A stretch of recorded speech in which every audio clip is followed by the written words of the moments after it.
Le coaching, c'est l'art du dialogue et justement, par rapport au dialogue, est-ce que le silence peut être embarrassant, peut être nécessaire, peut être justement à dompter?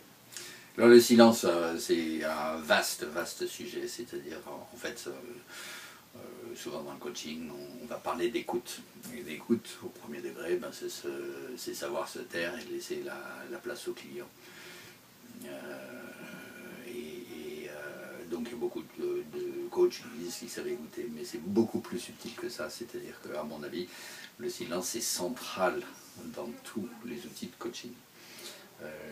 Le silence, c'est l'équivalent d'un vide, et on pourrait dire presque d'un vide dans le sens aspiration du terme, c'est-à-dire dans une pompe ou le vide sidéral au niveau de l'univers.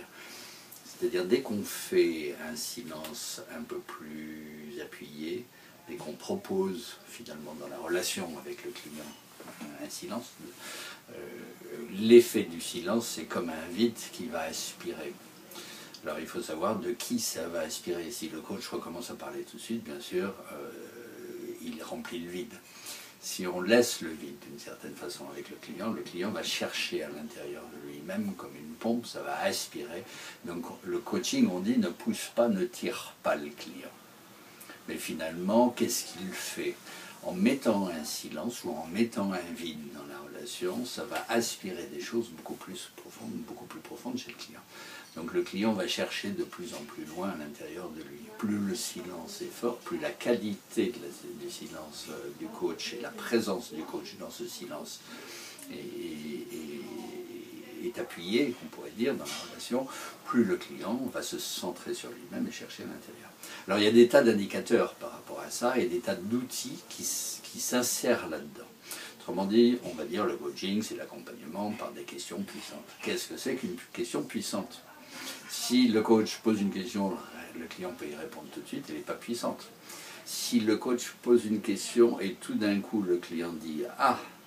Et qu'il y a un silence? Et qu'il y a un silence. Et qu'il cherche à l'intérieur de lui, qu'il va chercher des nouveaux mots, le dialogue intérieur, il va reconcevoir quelque chose, il va définir sa réalité, ça va passer par un silence. Plus ce silence est profond, plus le client cherche loin, plus la question est puissante, plus elle est bonne. Autrement dit, les questions servent à interrompre le discours du client pour l'aider à rentrer dans un dialogue plus profond avec lui-même. Si, même à un niveau plus simple, on pourrait dire, le client raconte des tas de choses qu'il connaît, et le coach dit, bon, il pourrait dire, vous semblez bien savoir tout ça. C'est très clair pour vous. Alors, en fait, en disant ça, le coach interrompt le discours du client, lui dit tout ça, vous le savez, il met un point, et ensuite il ouvre en disant, alors, ça signifie au client, arrêtez de remplir le vide, commencez à plonger s'il vous plaît. Ça va mener à un silence, donc c'est une interruption qui mène le client au bord d'un genre de précipice dans lequel il ne rentre pas en discutant, en racontant sa vie finalement. Et on pourrait dire, donc le coaching est une approche interruptive qui oblige le client, qui invite le client à rentrer dans son silence.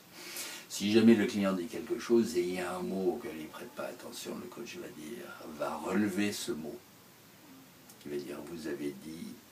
Et il va appuyer un mot. Et ça, c'est aussi proposer au client d'arrêter de continuer sur son discours et de se dire qu'est-ce que ce mot révèle ou qu'est-ce qu'il cache, pourquoi j'ai utilisé ce mot, qu'est-ce qu'il y a derrière ce mot. Et il va plonger un peu plus dans la recherche de son dialogue intérieur, de sa vérité qu'il a annoncée, mais sans vraiment y prêter attention.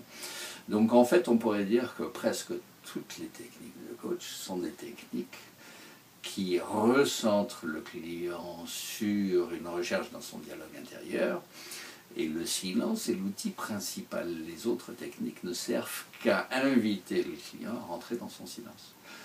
Alors, il y a des tas d'indicateurs qui font voir comment ça se passe. C'est-à-dire que si le coach est présent au client, il va regarder le client. Si le client se raconte en regardant le coach dans les yeux, en fait, il regarde son public et il regarde sur le visage du coach l'effet de son discours.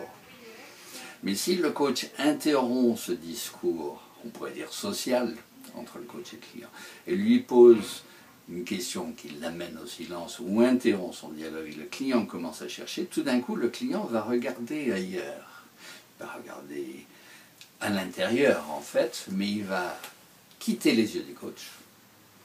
Et il va commencer à chercher ses mots, inventer ses mots, tordre ses mots, définir une autre réalité. Est-ce parce qu'on a peur finalement du silence, qu'on ne le voyait pas forcément comme un outil de travail? Alors bien entendu, il y a la différence entre le coaching et d'autres techniques. Oui. C'est-à-dire que d'autres techniques, c'est que je vais remplir ce silence, bien entendu. Je vais diriger. Diriger, c'est interrompre pour mener la personne ailleurs. Ou je vais, en tant que consultant, bien écouter tout ce que le client raconte pour chercher dans ce qu'il raconte où est la solution. Or, c'est vraiment pas les mêmes approches que le coaching. Donc en fait, ce qui est important de définir dans le coaching, c'est que c'est une technique qui repose sur quelque chose de complètement différent, mais ça se voit en quelques secondes de séquence de coaching.